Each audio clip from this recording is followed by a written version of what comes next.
Honors Algebra! Happy Pi Day to you all. Mr. Lawrence here with your flipped lesson for March 14th, the quadratic formula. Remember, you need to know the quadratic formula. It says that x equals negative b plus or minus the square root of b squared minus 4ac all over 2a. There you go.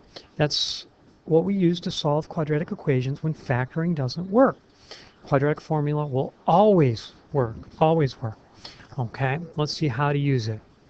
Let's say we have a quadratic equation like this. Say 3x squared. Yeah, let's go with plus 15x, and let's go with plus 5. Okay, we need to solve this. All right, well, the first thing you need to do is identify A, B, and C. If you can identify A, B, C, by the way, it's easy as 1, 2, 3. If you can identify A, B, and C, well, then it'll be simple. We'll just plug and chug. Well, A is 3. How do I know? Because we're in standard form for a quadratic equation. And standard form of a quadratic equation looks like this. AX squared plus BX plus C equals 0. That's standard form. So A is 3. If A is 3, then B must be 15. All right. C will be 5. And now that I know A, B, and C, all I have to do is plug in what I know. X equals negative B plus or minus the square root of B squared minus 4AC. The whole thing is over 2A. Oops, I don't want to write A there, I want to write 3. All I did was plug it in. That's it. Now notice I use parentheses whenever I plug stuff in. Just a really smart idea. Some of you will ignore me and not do that, and you will get the wrong answer often, and I'll keep saying use parentheses. Remember I said to use parentheses? Do you remember I said to use parentheses when I substitute in? Those of you that listen will do a wonderful job right off the bat. All right, plus or minus 15 squared is 225. All right, minus, that's going to be 60, I believe. And the denominator will be 6. So then I'm going to simplify underneath that radical a little bit more. And 225 minus 60, I think it's going to be 165. I think that's right. And that's all over 6. Now at this point, I'm going to go to my calculator, and I'm going to get two answers. I'm going to do negative 15 plus the square root of 165 divided by 6. Or x could equal negative 15 minus the square root of 165. And I'm going to divide by 6. All right, so at this point, I need my graphing calculator. Hold on one second. Okay, so in my numerator, I'm going to have negative 15 plus the square root of 165. And then I'm going to divide that by 6. And there is one answer. One answer to the solution is, I can round that to the nearest hundredths place. So this answer would be x equals negative 0.36 if I round to the nearest hundredth. All right, then I need the other answer. And I'm going to work smart, not hard. I love my graphing calculator.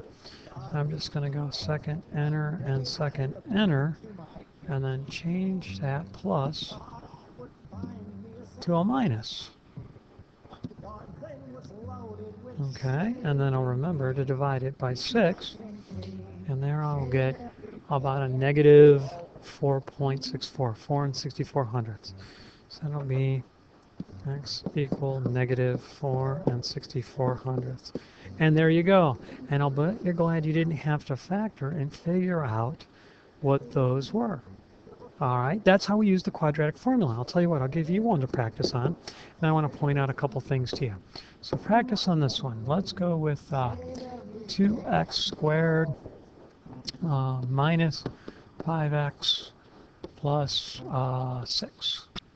Okay, go ahead, identify A, B, and C, plug them into the quadratic formula. X equals negative b plus or minus the square root of b squared minus 4ac all over 2a. Okay, so go ahead and pause the video. If you're still watching, I assume you want to see the solution. Well, A is going to be 2, B is going to equal negative 5, and C is going to equal 6. X equals negative b plus or minus the square root of b squared minus 4ac all over 2a. All right, now I just substitute in. X is going to equal 5. Why is it 5? Because b was negative, and I need the negative of b. All right, plus or minus negative 5 squared minus 4 times 2 times 6. Yeah, all right. And then I'll have that over to, 2 times 2. All right, now x is going to equal 5 plus or minus the square root of 25 minus 48. Danger, Will Robinson, danger. All right, maybe you caught on to this. Let's see, that's going to be negative 23, and that should bug the heck out of you. That should bug you that there is a negative sitting under the square root. Right? It should bug you because you can't take the square root of a negative without using imaginary numbers, and you guys don't know how to do that. You won't learn that till Algebra 2. So this problem has no solution. No solution. That will happen. That will happen fairly often with quadratics. There's no real solution to it. All right, let me give you one more that you can do so you can test it out. And let's see here. Here's example 3. And we'll go with x squared minus 12x plus 4. That one should work out really well. So go ahead and pause. If you're ready to see the solution, here it is. A equals 1, B equals negative 12, C equals 4. So, plugging in my quadratic formula, I'll get 12 plus or minus the square root of negative 12 squared minus 4 times the quantity of 1 times 4, right? That is all over 2. Okay. X equals 12 plus or minus 144, ooh, that's gross, minus 16. The whole thing is over 2. All right. So, 12 plus or minus 14 would be 30, so that'll be 128. Now, just off the top of my head, I can estimate. I know 121 is 11, so it's going to be 11 something. But I'm going to get 2 possible answers here. I'm going to get x equals 12 plus the square root of 128 divided by 2, which I know will be somewhere in the less than 1. Or, oh no, that one will be actually more than 1. Excuse me, this is the one that will be less than 1. 12 minus the square root of 128, because I'm assuming this is 11 something, so 12 minus 11 is 1. 1 divided by 2 is a half. Okay, so it's going to be less than 1. It'll probably be less than a half, I think, my reasoning. Now this one is going to be right around 12, just under 12, I think the first one will be. Well, let's check it. All right, let's clear that off and go 12 plus the square root of 128, and then I got divided by 2, and there we go, 11.66, 11 67 hundredths. So x will equal 11 and 60, what did I say, 6? Okay, or x will equal, and then I need to change that to subtraction,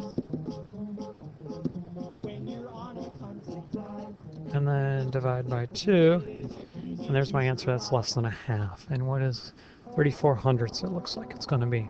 So x equals 34 hundredths. And there you go. Hopefully my colors look vibrant. I got a new projector. well, right before I started recording this. All right, I do want to point out something here.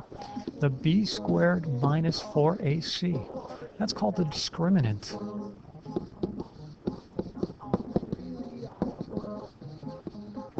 And some very special things happen there. When b squared minus 4ac is greater than 0, you get 2 solutions.